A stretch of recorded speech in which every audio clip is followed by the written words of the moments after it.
This 8-year-old boy had just witnessed a street shooting. The murderer was Sonny, the gang boss in the area. The police found the boy and asked him to identify the murderer, but the boy hesitated and did not identify him because he admired Sonny. No one could have imagined that this incident would change the boy's life.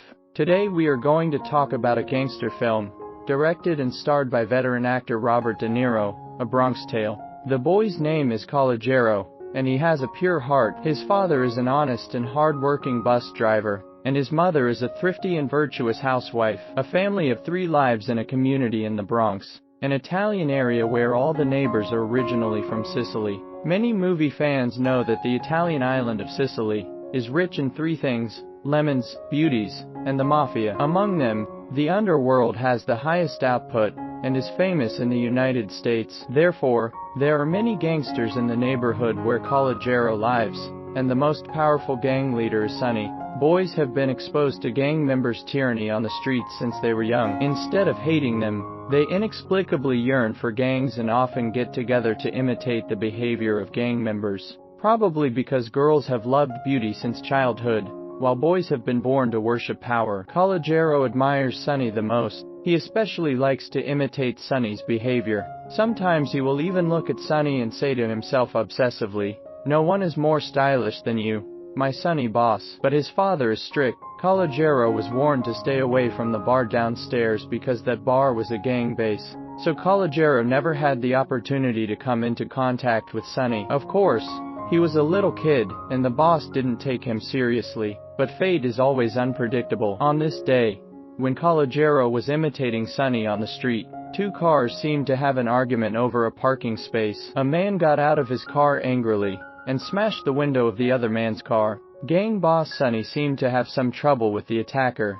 so he shot the man over the head with a gun and killed him in the street. The entire process was seen by Calogero. Before Calogero could recover, his father dragged him back upstairs. The police arrived soon and asked Calogero to come downstairs and identify the murderer. The suspects lined up in front of the bar, including Sonny. After Calogero hesitated, he chose to cover his dream guy. He was elated and very excited about the policeman he had deceived, but his father, Lorenzo, commented that his behavior was shielding criminals. After hearing what his father said, Calogero felt that he had done something wrong. Why didn't he choose to be honest and abide by the law? Dad comforted him. Reflection is a good thing. People have to bow their heads under the roof, and sometimes it is not a sin to stay away from right and wrong for yourself.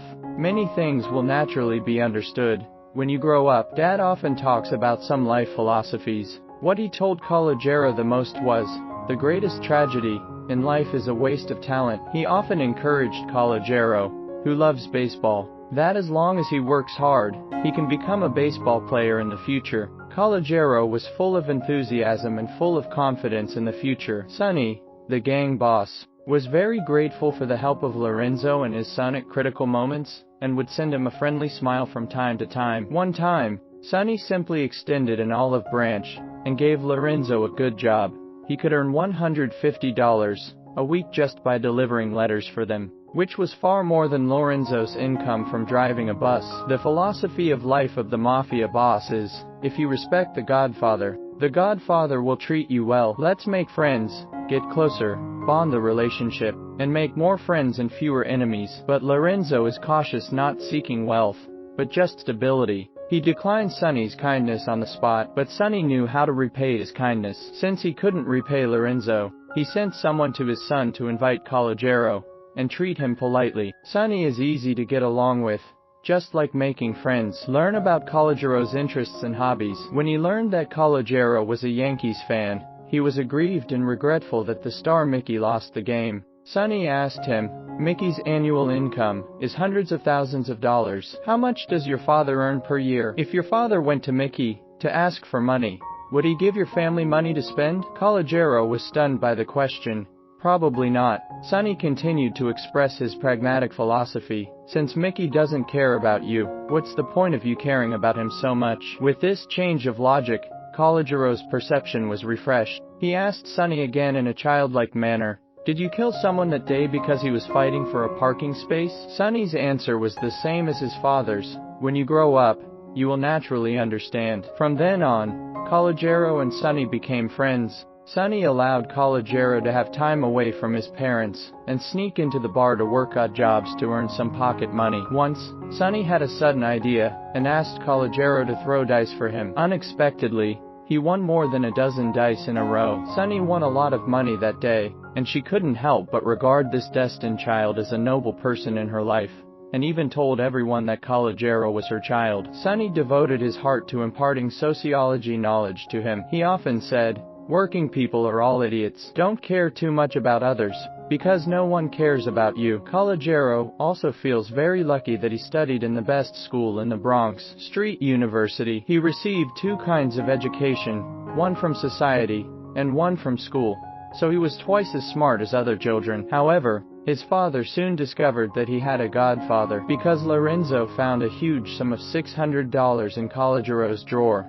He couldn't withstand the pressure from his parents, so Calogero told him the whole story. The big money was earned through his skills in the bar, and the job opportunity was given to him by his godfather Sonny. Lorenzo was furious after hearing this, went straight to the gang base, and dumped a huge amount of money in front of Sonny. "We can't accept the money. Please stop messing with us." Sonny explained nicely, "I'm teaching your son to be good. Go to school and get ahead. Never let him astray." Lorenzo retorted, "The important thing is not what you say, but what he saw and learned." Calogero has changed a lot during this time. He threw away all the baseball cards he had saved up for many years. I asked him why, and he said, "Because worshipping stars cannot be used as money." After Sonny's value installation, Calogero no longer longed for a simple baseball dream. His mind was filled with the desire for money and power, and he had foreseen the catalog of the laws of reality in advance. Sonny was very happy to hear this. It seems that he taught well.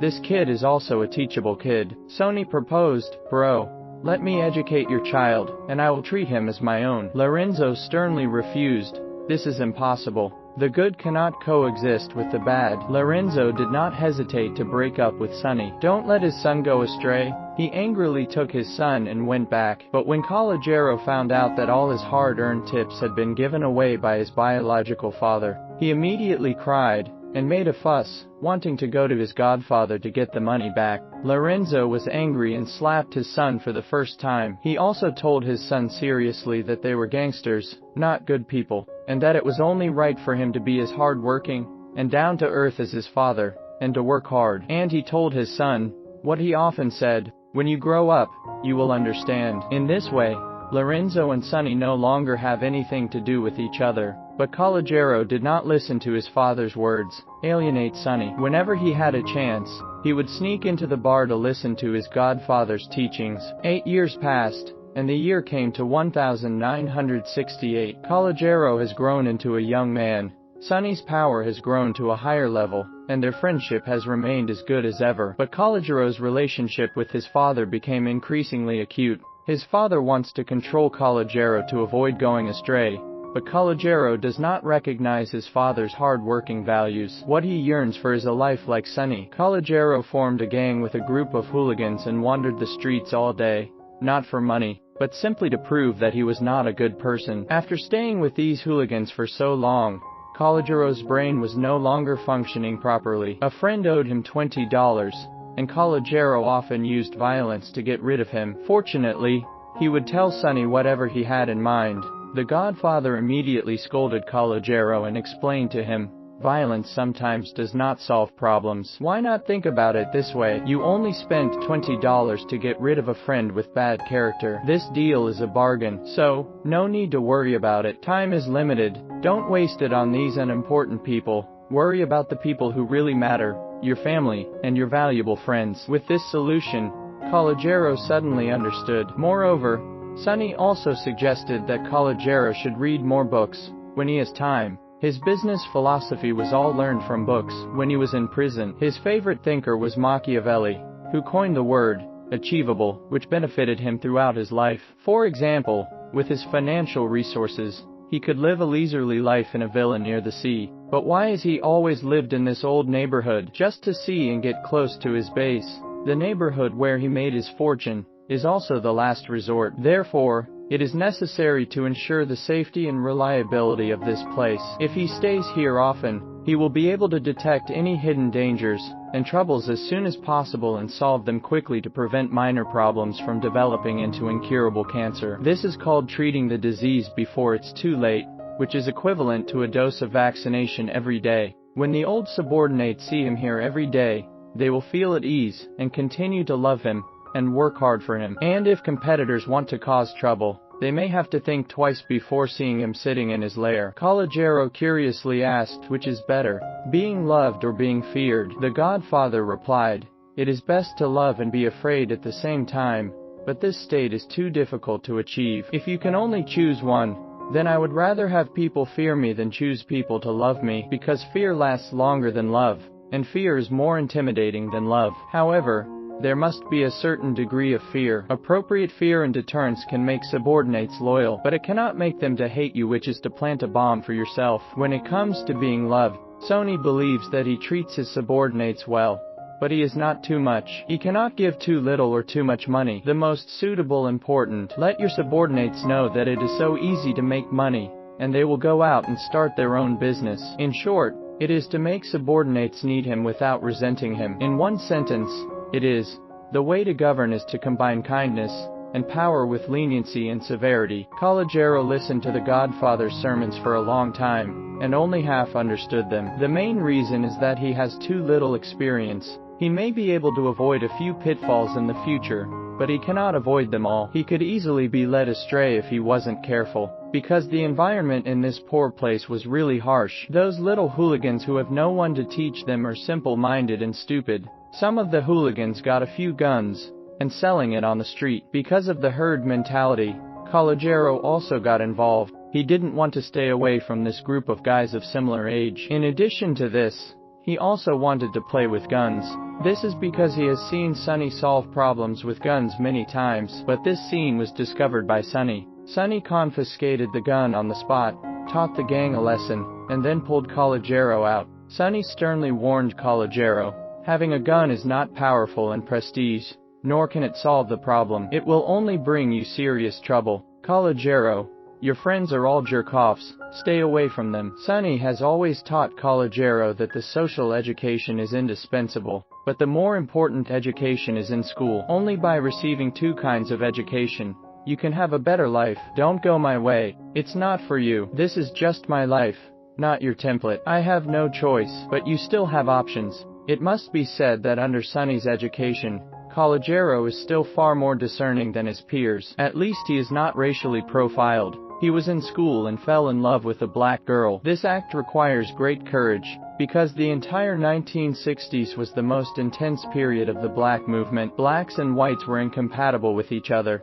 Living areas were strictly separated, and armed struggles broke out every now and then. But even so, Calogero still resisted the pressure and struck up a conversation with the black girl Jane. The two had met by chance on the bus a long time ago, and were ambiguous about each other. Faced with Calogero's active pursuit, Jane readily accepted it, and the two even made an appointment to watch a movie together at 6 o'clock tomorrow night. But just before Calogero was waiting for the date, his idiot friends started causing trouble again. Just seeing a few black guys riding past their neighborhood, they almost beat them to death. If Calogero hadn't tried his best to stop them, the black might have died. After Sonny learned about this, he once again warned Calogero to stay away from the jerk-offs. They would either die or go to jail in the future. Calogero also realizes that this group of people is dangerous, but it is still difficult to embrace loneliness. He just cares about this group of friends, so much so that although he likes the black girl, he dare not tell his friends. Now only Sonny knows about it. Sonny did not object to Calogero's association with the black girl, and also told Calogero not to care about those scum. The most important thing is Calogero's own feelings for the black girl, and the black girl's feelings for Calogero. Do whatever you think in your heart, because whenever the night falls, when you are dying, the only person who can accompany you is your partner. A man needs 3 good women in his life: lover, wife, and mother of his children. These 3 good women are like great boxers, who meet once in 10 years. Of course, they may also be the same person. If you encounter this situation, You must be careful. Maybe this black girl is the combination of 3 good women in your life. Cherishing your relationship with her can make your life smooth sailing. So how to test whether Jane is a good girl? Sunny also has a methodology called car door testing. Sunny asked Calogero to drive his car to a date tomorrow. When he arrived at the date, he would lock the car first, then pick up Jane, and escort her into the car. Now the key point came. Pay attention to the locking condition of the driver's seat door. Next, did the other person ever think about unlocking the door for you in the car? If she didn't realize this, get rid of her immediately, which proves that she is a selfish woman. Although this is a small detail, the tip of the iceberg is enough to give a glimpse of the whole picture. Calogero was convinced after hearing this. What the Godfather said makes sense. Then he tentatively asked his father, I have a friend who wants to fall in love with a girl in black and asked me what I think. Dad, what do you think about this? Lorenzo's answer was, I am a bus driver. I can get along with friends of all races. But when it comes to marriage, it's best to find someone of the same race. A Sicilian woman. Your friend is probably a sex addict, in which case the little head will order the big head to be stupid. You should think twice before acting when you encounter problems. Through marriage and mate selection, the two fathers once again demonstrated very different handling mechanisms. The poor dad's trouble handling procedure is to follow the crowd and avoid trouble. The world is black and white. Rich dad's approach is to think independently and be suitable for yourself. The world is chaotic, one black and one white. At 6 p.m., following Sunny's strategy, Calogero drove to the date location, and Jane arrived shortly after. But before Calogero could start the test, a black man with a head injury followed him. This guy was the black man who was beaten yesterday, and he was also Jane's brother. Calogero didn't expect the black guy to say that he was beaten by Calogero yesterday. This is simply repaying kindness with hatred. If Calogero hadn't stopped them, this guy would definitely have entered the ICU. Calogero couldn't help but spit out a curse word that specifically insulted black people. In this way, his fate with Jane was ended before it even began. Calogero returned to the neighborhood in frustration and returned the car to Sunny. But his father saw all this. Lorenzo saw his son getting closer and closer to Sunny, and his blood pressure soared. Fearing that his son would be led astray by Sunny, he asked Calogero not to go to the bar again. But Calogero said, My godfather is good to me, and my godfather trusts me. I can't be ungrateful. Lorenzo corrected Calogero again. That guy will never trust anyone, and no one really respects him. Everyone is just afraid of him. My child, everything I do is for your own good. You must always remember that the greatest sorrow in life is a waste of talent. The quarrel between father and son became more and more intense.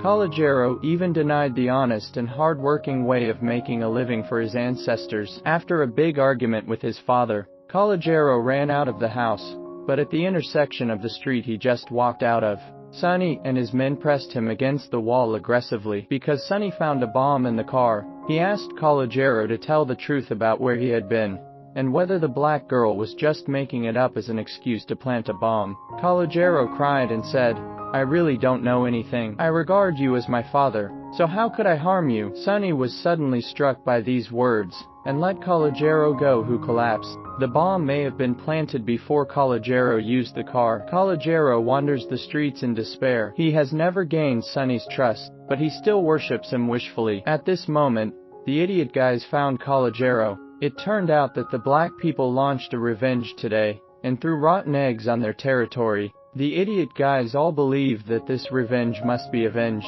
They bought several boxes of Molotov cocktails, and prepared to set off fireworks in the black area. Calogero sat in their stolen car and watched them smoking and shouting without any sense of safety. He was afraid that they would all go to see God before they even reached the black community. Calogero was so scared that he wanted to quit, but he was afraid that he would be laughed at. Just when he was extremely entangled, Sunny appeared. He directly dragged Calogero out of the car, and warned the idiot guys that this was the last time, and not to involve Calogero in evildoing again. Sunny explained to Calogero, It's not that I don't trust you, but ever since I stepped into the underworld, I can't trust anyone. This is the only way for me to survive. That's why I don't want you to choose a life like mine. After listening to those Sunny mentioned, Calogero could feel the horror of this lifestyle. Back at the bar, Sunny's men told Calogero that a black girl just came to see you. Calogero quickly chased after her, and it turned out that Jane's brother told the truth.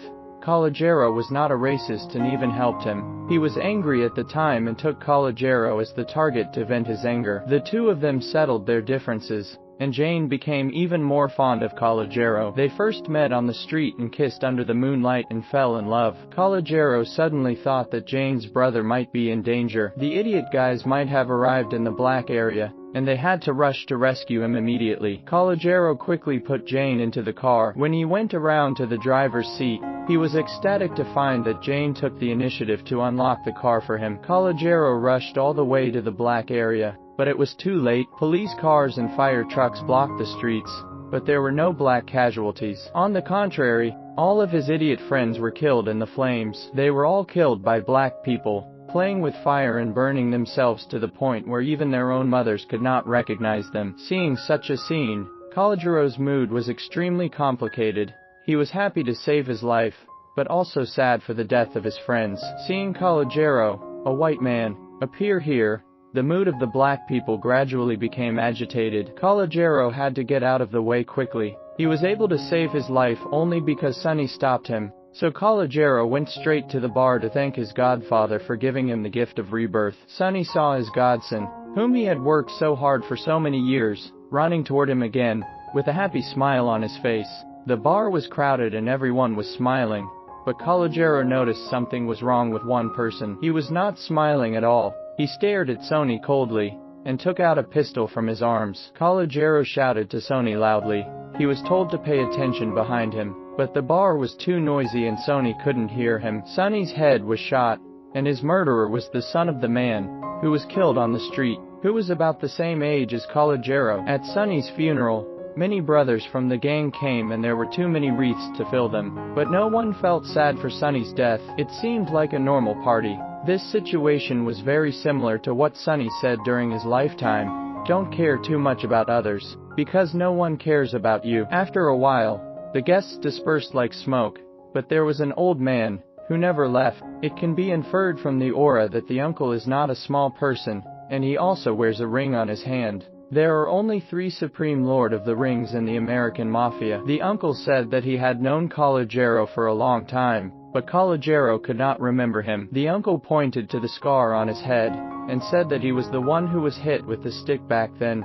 Sonny killed him because he wanted to save him. The uncle told Calogero that this place is now under his control, and he can come to him at any time if he needs anything. Calogero thanked him for the kindness and said he would never come to the bar again. But Calogero also wants to ask the uncle a question. Was the shooting on the street that year caused by fighting for a parking space? After thinking about it, the uncle said of course not. After the uncle left, no friends came to see Sonny anymore, except Lorenzo. He wasn't here to tell Calogero to go home. He wanted to sincerely thank Sonny for saving his son's life. Lorenzo said sincerely, "Sonny, I have never hated you. I am angry with you, because you made my son grow up too fast. May the Lord be kind to your soul." Hearing this from his father said, Calogero told Sonny, "In fact, you are wrong. Fear that a person will not last forever. Loving and respecting a person will last until death. You think no one cares about you, but I will always remember your teachings." In the end, Calogero used Sonny's favorite gesture to bid farewell to his ideological godfather, bid farewell to his ignorant youth, and began to grow into a real man. A Bronx Tale is a work directed by Robert De Niro and released in 1993. This is the film debut directed by Oscar-winning actor Robert De Niro. It is a gangster story, but it is actually a boy's coming-of-age story. There is a sentence in the man's Bible, The Godfather, that says, "The fate of a person who can see through the essence of things in 1 second is different from that of a person who takes a lifetime to see through the essence of things." This ability needs to be developed as early as possible, but there are very few people who can achieve enlightenment and self-realization. Most people need to learn this necessary ability from the right people, such as parents, teachers, friends, partners, bosses, and customers. So when you choose the kind of people you associate with, how you live and how you die in this life may have already been decided. From this point of view, a very important choice in life is that you must be able to clearly understand who you should stay away from and who you should get close to. Time is limited. Don't waste it on unimportant people. Worry about the really important people, your family and valuable friends. Remembering this sentence can reduce 90% of the worries in your life. This is HKY Movies. Looking forward to meeting you in the next movie. The old man and his neighbors took the bodies of the soldiers to the woods at night and prepared to bury them all. While checking their pockets, they found that a soldier was still breathing. They quickly took them home and performed rescue operations. After the collapse of the Soviet Union in 1991, the original member states fought against each other to compete for land and resources. The following year, bloody conflicts broke out between Abkhazia and Georgia. Many farmers originally from Estonia have settled here for nearly 100 years, but in order to save their lives, they fled back to Europe. In an empty Estonian village, there are only a few old men left, who are not afraid of death. Ivo, a carpenter, was working hard in his workshop when two Chechen mercenaries came to the door. He asked Ivo fiercely, "Why were there so many wooden boxes? Are there grenades inside?" "No, it's for holding oranges," Ivo replied sincerely, and the soldier went straight to the point of getting something to eat. Ivo could only lead them into the house and give them food and drink for free. The soldier accepted it unceremoniously and warned Ivo that the war would still have to be fought, and you'd better go back to Estonia. Not everyone is as good as us.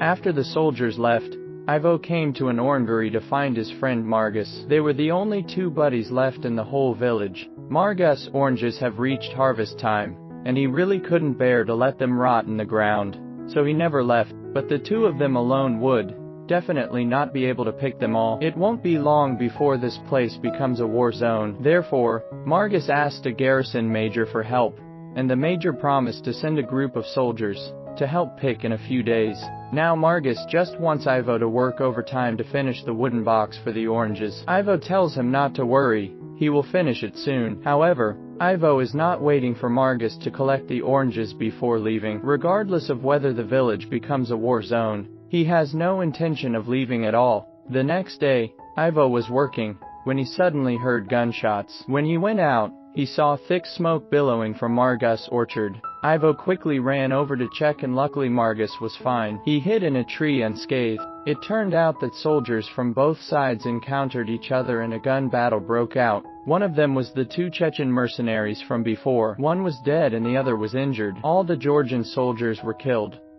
Ivo took the injured mercenary back to his home for treatment. Together with Margus, he transported all the dead soldiers to the woods and prepared to bury them. He asked Margus to search their pockets to see if they had any documents so he could write down their names. If relatives come looking for him in the future, they can also know where the burial place is. When Margus dug into his pocket, he found that a Georgian soldier was still breathing. They quickly rescued him and brought him home, and found a doctor from the next village. However, when the Chechen mercenary knew that they had rescued an enemy, he immediately cursed the Georgian soldiers for killing his comrade. He will definitely cut this man into pieces, but Ivo asked him if it would count. You also killed two of his comrades, so wouldn't he want to kill you twice? The Chechen soldier didn't listen to the advice, so I wanted to kill him anyway.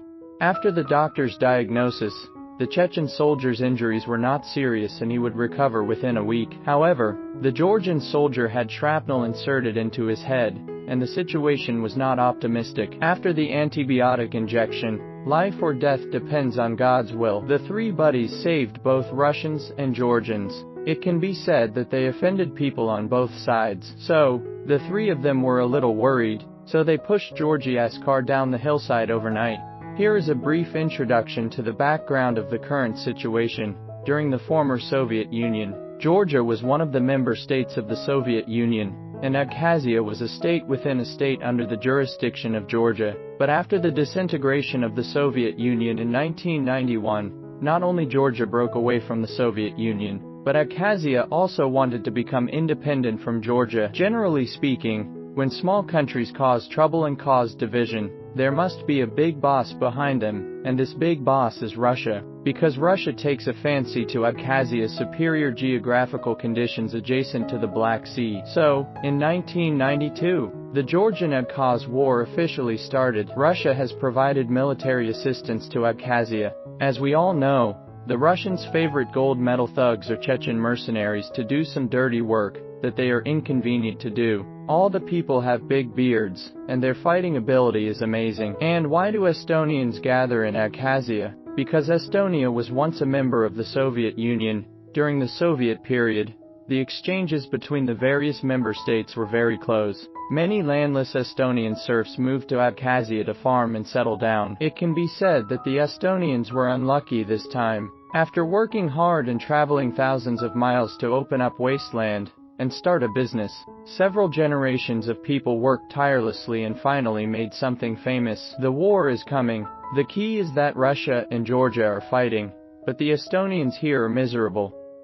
Ivo breathed a sigh of relief after they pushed the Georgian military vehicle down the hillside and destroyed the evidence. But when he returned home, he found that the Chechen soldier had fainted at the door with a knife. It was obvious that he had attempted murder. Fortunately, Ivo locked the door. The Chechen soldier wanted to kill the Georgian soldier all the time, which made Ivo and Margus very anxious. Seeing that the flames of war had reached the entrance of the village, his oranges were still hanging on the tree. He felt that this was simply a war for oranges. Ivo answered, "Don't be ridiculous. What, they are fighting for land, but they made you." The orange grower, crazy first. Margus was helpless. He planned to return to Estonia after selling all the oranges. He would not be able to survive a day here. At this moment, the Georgian soldier finally woke up. Although the young man only had half a breath left, he was quite polite and thanked him repeatedly. However, when the Chechen soldiers heard that the young man had woken up, they started shouting crazily that they were going to kill someone. Ivo couldn't bear it anymore and warned the Chechen soldiers that no one is allowed to kill anyone in my house. If you must kill me first. Chechen soldiers are also people of faith. Injuring their savior is a serious crime and cannot be killed. He had no choice but to take a step back and promise that he would not kill anyone in this room. But as soon as the Georgian soldier came out, he would kill him. The next day the Chechen soldier was able to get out of bed and walk. Ivo learned during the chat that the Chechen soldier's name was Ahmed, a civilian and married. He became a mercenary purely to make money to support his family. Ivo reminded Ahmed again that he would stick to his promise to the death, and if Ahmed dared to kill anyone, he would die first. Ahmed was a little unhappy after hearing this. "Since you, an Estonian, can keep your promise, then I, a Chechen, will keep my word to the end. I said I won't kill anyone in the house, even if I die." Ivo chose to trust him. Ahmed didn't have a gun anyway, so he hid the weapons and would only return the items after they were all well. A few days later, with the help of Ivo, the Georgian soldier could barely walk. Ivo helped him to the dining table. "This is your enemy Ahmed, and this is your enemy Nika." The two finally faced each other, and the atmosphere was very tense. Ahmed immediately spoke. "You don't have to be afraid. I promised the uncle that I won't kill you in the house. If you want to save your life, just stay in the house and don't even stick your head out, because as long as you stick your head out, I will kill you immediately. Cut it off." To lighten the mood, Ivo playfully added, "Then can he pee outside the window?" It can also be seen from this behavior that Nika is a passionate young man. If Ivo hadn't stopped him, even if he wouldn't be killed in his current state, he would definitely be beaten. At this moment, Margus came in with a sad look on his face. Ivo asked if the major didn't bring anyone. Margus said nothing and acquiesced to the inquiry. In fact, Ivo had already expected it. There was a lot of artillery fire in the war over there. Can the soldiers harvest oranges for him? Isn't this nonsense? Besides, what if I harvest the oranges? Everyone has run away. Who are you selling the oranges to? Only an idiot would sell oranges. The truth is this, but Margus just doesn't want to accept it. He twisted his butt and left angrily, which made Ivo quite embarrassed. He's not a distant relative of you with this bad temper, is he? Ahmed. In the evening, Ivo brought Margus to his house. After setting up the chessboard and having a drink, Ivo asked, "Hey, did we have any quarrels during the day?" The two buddies chatted happily over wine, but the two younger buddies were still at war with each other. Nika was repairing the tape, and Ahmed began to talk deliberately again. "I also like Georgian music." Nika rolled her eyes. "I think you like the land of Georgia, right?" Ahmed's beard twitched slightly, and the boy took the bait. "What Georgia? This is the home of the Estonians, the land of Abkhazia. We are here to protect Abkhazia from aggression." Nika was furious. "Isn't this confusing black and white?" Obviously, You are the ones who are invader. Are you educated and have you studied history? Ahmed is not angry. You can say whatever you want. I don't care. Anyway, you're safe here and I won't do anything to you. But as long as you dare to step out of this house, I will kill you with my bare hands. After successfully dealing a wave of magic damage, Ahmed was quite satisfied, and slept soundly tonight. Under Ahmed's constant magic attacks, Nika gradually developed magic resistance attributes. People who didn't know better thought it was two buddies bickering. During this period of time, because Ivo is in charge of the overall situation, the two people's fiery temperaments have also greatly improved. They even had a big family atmosphere. This day is so relaxing that it makes people lazy. In addition to rolling up his tape, Nika has been staring at the photo of Ivo's granddaughter. This girl's sweet smile made him begin to long for the infinite beauty of life. Suddenly, a group of local militiamen came to the door. Ivo quickly discussed with Ahmed not to betray Nika. Ahmed simply agreed because he wanted to save Nika's life and kill him with his own hands. But Nika was very excited, clamoring for Ivo's gun, and wanted to fight these guys. However, Ivo scolded him for being so stupid. If you don't remain silent and reveal your identity, the militia will kill me first. So, you can't say anything later, no matter how much they humiliate your country. After understanding the stakes, Nika calmed down. Ivo asked Nika to pretend to be Ahmed's comrade, who lost the ability to speak due to a headshot. This will prevent accent problems from being noticed. Ivo had known this militia captain before. When he explained this, they had no doubts and were grateful to Nika for being bravely wounded in the battle for them. Brother, take good care of yourself and see you on the battlefield. After the militiamen left, Nika also walked out of the door. Ivo asked Ahmed, your enemy has come out. Don't you want to kill him quickly? Ahmed said, I'm a bit lazy today. Let's stay for a few days and fatten up before killing him. In the evening, an international barbecue party was held by young and old. Ahmed showed off his authentic Muslim barbecue skills. Everyone sits at the same table and enjoys the food. Ahmed took 2 bites but felt it was inappropriate. After all, they were enemies, so how could they eat at the same table? So, he started to say again, you Georgians don't understand the essence of barbecue, just like you don't understand the essence of war. But you still have to fight, which is ridiculous. Nika was not to be outdone and grabbed Ahmed's sore spot. He said vigorously, you are illiterate, a historical imbecile, and a fish that slipped through the compulsory education net. The two of them started to quarrel with each other. After a few rounds, they became anxious and clamored for a duel on the spot. Ivo angrily warned the two of them to stop here. If I can save you, I can kill you if I can. Ivo asked Ahmed, you keep saying you want to kill people. Kill him. Who gave you the right? Ahmed, after thinking for a while, he replied, war. But Ivo said it was stupid. Ahmed, who is uneducated, is just a civilian who works hard, and Nika is a drama actor who doesn't have enough to eat. Both of them are just ordinary people who support their families. Poor people. But at this moment, because the wave of war enveloped each other, there was an unending hatred that wanted to beat each other to death. How ridiculous and stupid this is. Margus saw that the atmosphere was serious, and quickly poured wine.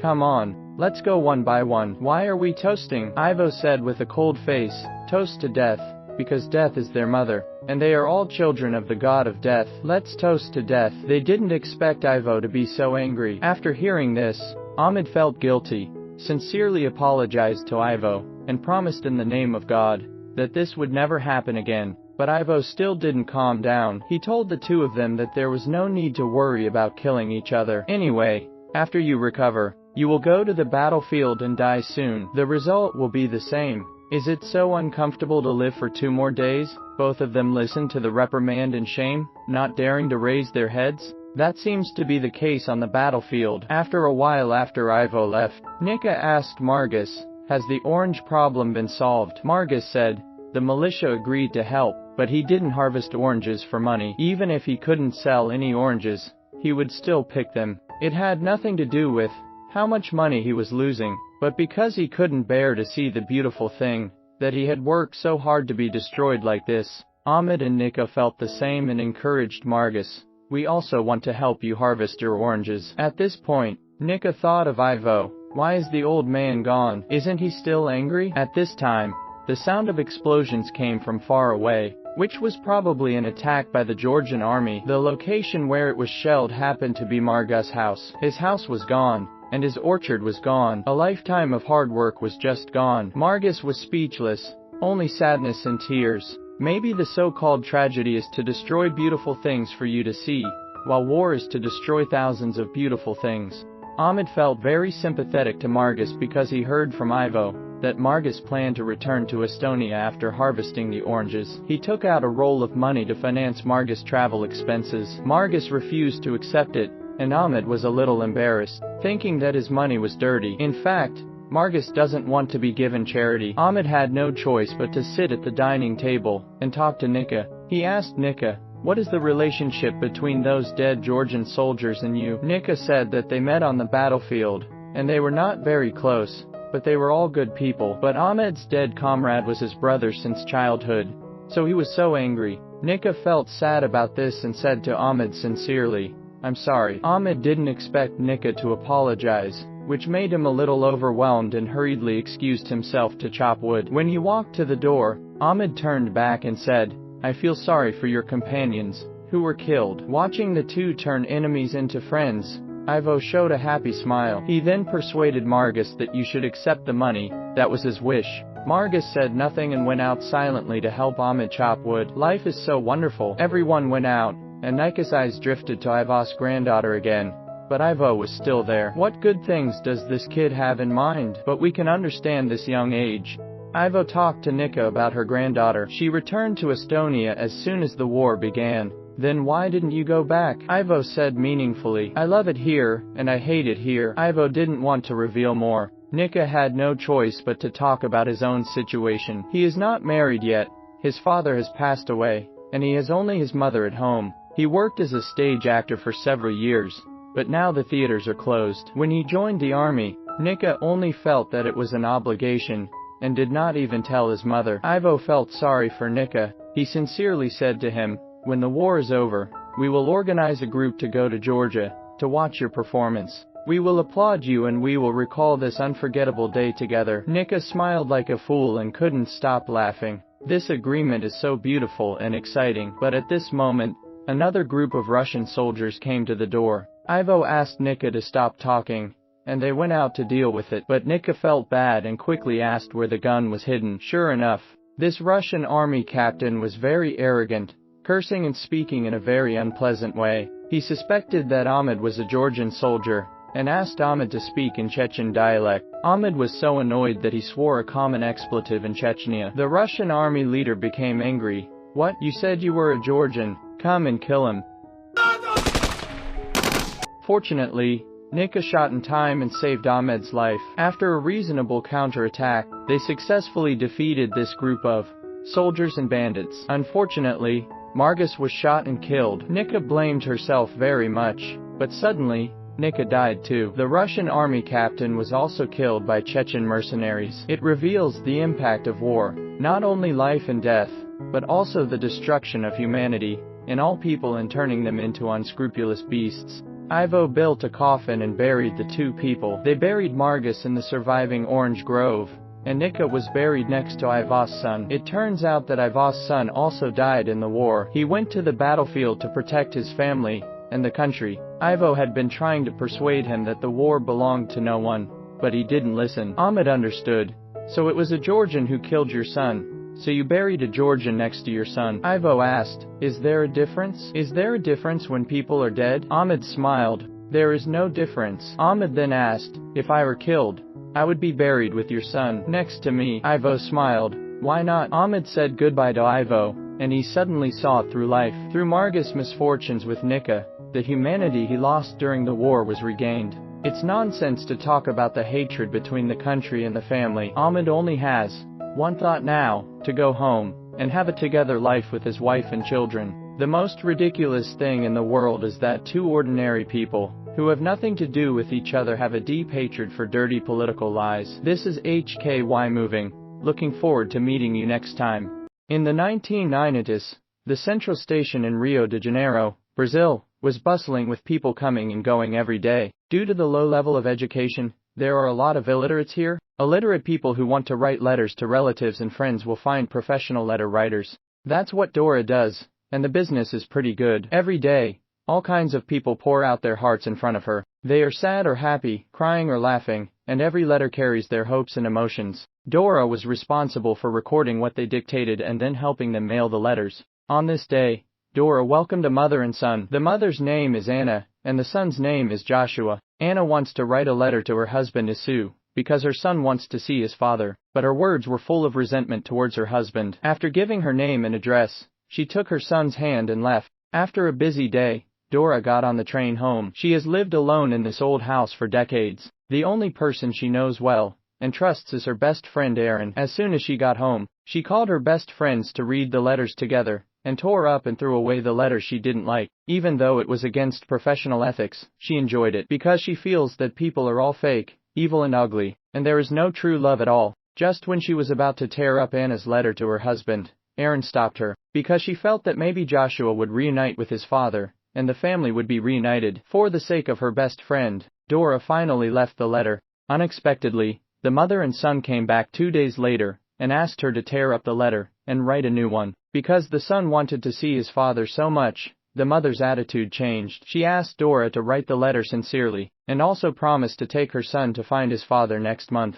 After she finished writing the letter, Dora said, "Just write without sending. $1. Write and send. $2. Anna gave $2. Joshua quickly interrupted, and said, "Mom, how can you be sure she will send the letter?" His mother taught him to speak politely. Dora told them to leave quickly. The mother and son walked out of the waiting hall holding hands. As they were about to cross the street, Joshua turned around to pick up the top that had fallen to the ground. At this time, a bus came quickly, and his mother was instantly trapped under the bus. Joshua squatted on the ground and cried loudly, but his mother lay motionless on the ground, as if she was asleep. Joshua suddenly became a helpless orphan, sitting in the waiting room crying silently, as if waiting for his mother to come back to pick him up. Then he came to Dora with eyes red from crying. He said he wanted to write a letter to his father, and ask him to come over quickly because his mother was injured, but he didn't have a penny. Dora refused to serve him, even though he burst into tears. Dora did not relent at all. He wanted to get his mother's letter back, but Dora said that the letter had been sent, and told him to get out of here.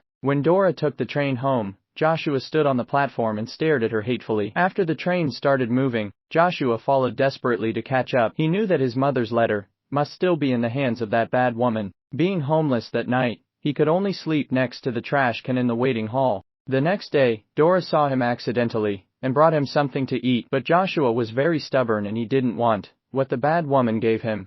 The train station was very chaotic and the public security situation was very bad. A young man grabbed a player and ran away. After being caught, the young man lay on the ground wailing. Station security officer Pedro took out his pistol and shot him to death. Pedro stared at Joshua and then said something to Dora. Dora suddenly changed her attitude, took the initiative to show her kindness to Joshua, and told him that your mother passed away, and come home with me. After her repeated persuasion, the helpless Joshua could only follow her home. Here, Joshua met Aaron. The three of them chatted happily. After dinner, Joshua found all the unsent letters in the drawer, including the one from his mother. Dora saw it and snatched it away. Joshua made him promise to send the letter, and Dora agreed perfunctorily. Early the next morning, Dora took Joshua to Pedro's house. Pedro and his wife were unusually friendly to Joshua, but Joshua seemed to have realized something, and tears welled up in his eyes. Dora went home with a smile on her face after receiving the $1,000 commission. That night, a new type of remote control TV was added to the house. Her best friend asked Dora where she got the money. Under her constant questioning, Dora had to tell the truth. She handed Joshua over to the adoption agency. Not only would she earn a fortune, but Joshua would also have a place to stay. Her best friend quickly interrupted her. That was not adoption at all. They were killing children and selling their organs. Didn't you read the newspaper? Dora, there must be a limit to everything. That night Dora lay in bed tossing and turning, unable to sleep. If what her best friend said was true, wouldn't Joshua be in danger? Early the next morning, she came to Pedro's house again. She first used some tricks to get rid of Pedro's wife, then quietly walked into the room to find Joshua, dragged him and ran out. The woman found out and chased her, and the two fought at the door. Dora locked the door desperately, and her clothes were torn by the woman. When they fled downstairs, the woman stood upstairs and cursed loudly that she was going to be killed. Dora did not dare to go home, so she fled to the station with Joshua. Then she called her best friend, and asked her best friend not to reveal her whereabouts, lock the door for her, and then wire her $200 for emergency help. Then she bought 2 tickets to send Joshua to his father, but Joshua hated her very much, this bad woman, and didn't want her to accompany him. He asked for his mother's letter back, and entered the ticket gate alone. Dora knocked on the door as the bus started. She couldn't go home now anyway, and she couldn't let Joshua go alone. Joshua turned his head to the side, and didn't want to talk to her at all. The bus drives through the night. Arrived at the transfer station in the early morning. Joshua wants to buy a shirt because he wants to impress his dad. After Dora hesitated for a moment, they both bought new clothes and changed into them. This incident made Joshua's attitude towards her improve, and he took the initiative to talk to her. Joshua admired his father very much, and wanted to see him as soon as possible. He said that his father was a carpenter and could make many things, including tables, chairs, doors, windows, and houses. His eyes were shining when he said this, but Dora felt that his father must be a bastard, who abandoned his wife and children, drank and abused him. Because her father was that kind of person and abandoned her mother, after her mother died, she left home and never returned. After so many years, the unbearable childhood memories still tortured her. She no longer trusts men, or even the so-called emotions between people. She had been relying on alcohol to numb herself, as if she could get a moment of peace in this way. After another day and night, they arrived at the next transfer station. The exhausted Joshua fell asleep on Dora's shoulder. Dora stuffed several $100s into his bag, but she still felt deeply resentful. She felt that Anna should not forgive her husband, so she secretly took the letter away. Then he gave the driver some money, and asked him to deliver Joshua safely to his destination. She bought a return ticket, and went to the restaurant for a glass of wine. Looking at the bus gradually going away, she let out a long sigh of relief. Unexpectedly, when she turned around, she found Joshua sitting blankly at the table in the restaurant. Joshua felt she had abandoned him and cried silently. But what's worse, is that he left his backpack on the bus. That was the only money they had left, but the bus had long since disappeared. The two of them were so hungry that they could only sit in the restaurant and watch others eat. A kind-hearted uncle noticed it, and took the initiative to invite them to eat together. They chatted while eating, and quickly became familiar with each other. The uncle is a truck driver, and the two of them were lucky enough to catch a ride. The uncle has no wife and lives alone all over the world. Joshua pointed at Dora and said, "Then you are just like her." When they came to the grocery store at the gas station, Joshua very sensibly helped to move the goods. Seeing the boy in the store eating snacks, he was so greedy that his mouth watered. So he stole some snacks and put them on his body. Dora found out and scolded him severely. Later, she took the opportunity to steal some biscuits and ham in the store. The store manager immediately stopped her and asked her to open the bag for inspection. The driver and the shop owner have been friends for many years, and with his strong protection, Dora was able to escape. After getting into the truck, Dora gave the snacks to Joshua and warned him not to do the same again. When the driver came back, he did not expose her embarrassment, but instead told a joke. Joshua's dream is to be a truck driver when he grows up. Dora asked the uncle to let him touch the steering wheel, and the driver taught him how to drive step by step. A long-lost smile appeared on Joshua's face. At night, the driver parked the truck on the side of the road to rest. It was cold in the desert, so the uncle put a blanket on Dora. Dora's body felt warm, and her heart felt warm too. They talked about life together, and the driver said with emotion that they became friends after meeting by chance. But it is often difficult to see each other again after they break up. This feeling is the most uncomfortable. Dora replied hopefully, "Maybe we don't have to separate." They continued on their way after dawn and arrived at a restaurant at noon. Dora asked Joshua to go aside first. She wanted to talk to the driver uncle alone. She said that meeting him was the happiest and luckiest thing in her life. Then she tremblingly stretched out her hand and held the driver's hand. The driver stared at her blankly without saying a word. Then Dora went to the bathroom, and she suddenly remembered that Joshua had scolded her, "You are old and ugly, and you never wear lipstick, like a tomboy." So she borrowed a lipstick from the lady next to her, and applied it. But when she returned full of expectations, the driver drove away in a hurry. Dora's frozen heart had just been bathed in a beam of sunshine, but suddenly fell into the ice cave. Unable to suppress her grief, she lay on the curtains and cried bitterly. Maybe her judgment is really right. Men are unreliable, and relationships are even less reliable. After crying, Joshua comforted her. "Actually, you look good with lipstick." At this time, a truck passed by, and Dora took her watch as payment for the fare, and got on the truck. After many days of traveling, Joshua finally arrived at the town where his father lived, but he felt like a little beggar, and didn't want to see his father in such a sloppy way. Dora helped him dress up, and then found him according to the address. His father's home was on an empty farm. Joshua ran all the way, He wanted to immediately fall into his father's arms and tell him how much he missed him. However, the hostess and children at home stared at them suspiciously. Not long after, the man of the house came home, and Joshua stared at him excitedly. "Is this my dad?" He didn't look like he was. After Dora expressed her intention to come, the man thought it was his illegitimate child, who came to the door. He asked if the boy was good. Dora nodded and said he was very well behaved. But when Dora gave the letter to the man, he smiled and said that you have found the wrong person. Isu was the previous owner of this house. Then he took out Isu's current address, and whispered that he won a large amount of money, so he sold the house. As soon as he got the money, he spent it all in the bar. After returning to town, Dora called her best friend for help, but her best friend sent the money to the wrong place, and now she can't receive it at all. And Joshua's mood fell to the extreme.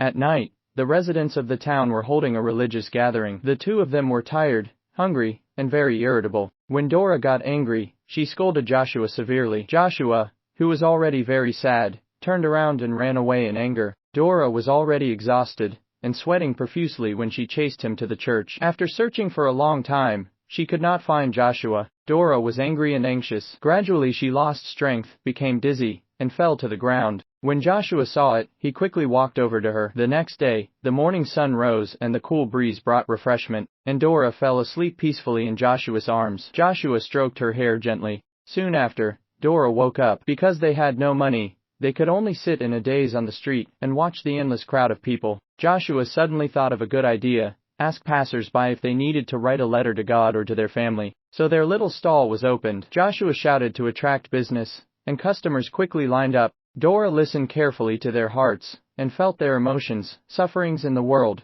human emotions, etc. Carefully write one letter after another.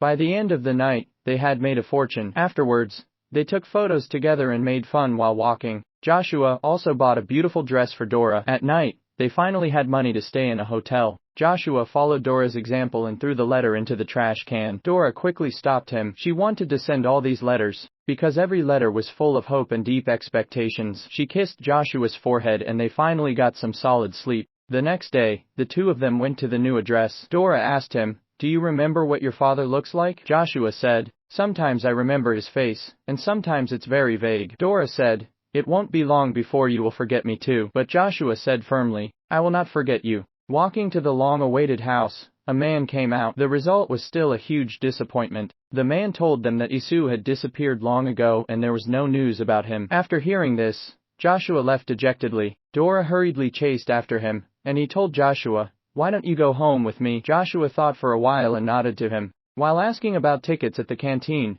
a young man walked up to them. He heard that someone was looking for his father Isu, so he came over to ask. His name was Isaiah, and he was Joshua's half-brother. He also has another brother, and they all know this younger brother, Joshua. Later, he invited the two of them to his home. Brother Moses also greeted them. Joshua saw a photo of his mother, and a man on the wall at home. That man was his father, whom he had always dreamed of, although he could not remember it clearly. The brother told them that the brothers moved after their father disappeared. They opened a small shop here and worked as carpenters like their father. His brother helped Joshua make a spinning top as a greeting gift. Their father left a letter before he ran away. The brother asked Dora to help him read it. After their mother died, their father stayed with Joshua's mother. For 2 years, Dad had been waiting for Anna, and then he suddenly disappeared. Dora put on her glasses and read, "Anna, you little fool, I have been looking for someone to write a letter for me for a long time. I think you must have gone back and found our new home, but I am in Rio looking for you. I hope I can get home first. If the letter comes first, wait for me.